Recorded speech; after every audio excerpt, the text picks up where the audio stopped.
આજની વાર્તા છે સંપ ત્યાં લક્ષ્મીનો વાસ।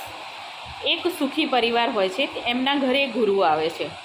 ગુરુ આવે છે તો એમને આસન આપે છે। ગુરુ કહે છે કે મારે જમવું નથી, તમે બધા જમી લો, પછી આપણે સાંજે રાત્રે બધા સાથે બેસીશું અને વાતો કરીશું।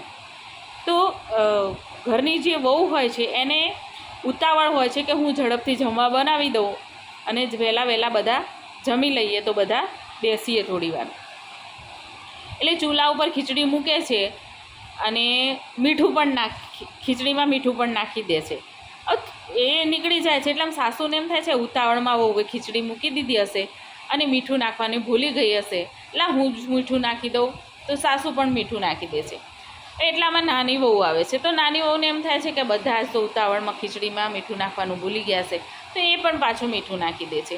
હવે વારાફરતી ત્રણેય મીઠું નાખે છે અને રાત પડે છે એટલે એમના ઘરના જે વડીલો છે એ આવે છે અને એમને જમવા આપે છે। હવે જમવા આપે છે એ વડીલ ખાઈ લે છે, બિલકુલ કશું બોલતા નથી। મોટો દીકરો જમી લે છે, પછી નાનો દીકરો જમી લે છે, એના પછી ત્રણ સાસુઓ પણ જમી લે છે, કોઈ એક પણ શબ્દ બોલતા નથી।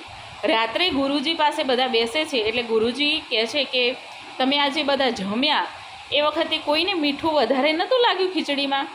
તો બધા એકબીજાને સામે જોઈ રહે છે એટલે ગુરુજી કહે છે કે ખીચડીમાં ખરેખર મીઠું વધારે જ હતું, મેં જોયું હતું કે ત્રણેય સાસુઓએ મીઠું નાખ્યું છે, છતાં પણ તમે ઘરના એક પણ વ્યક્તિ મીઠું વધારે છે એવું બોલ્યા નહીં અને જમી લીધું।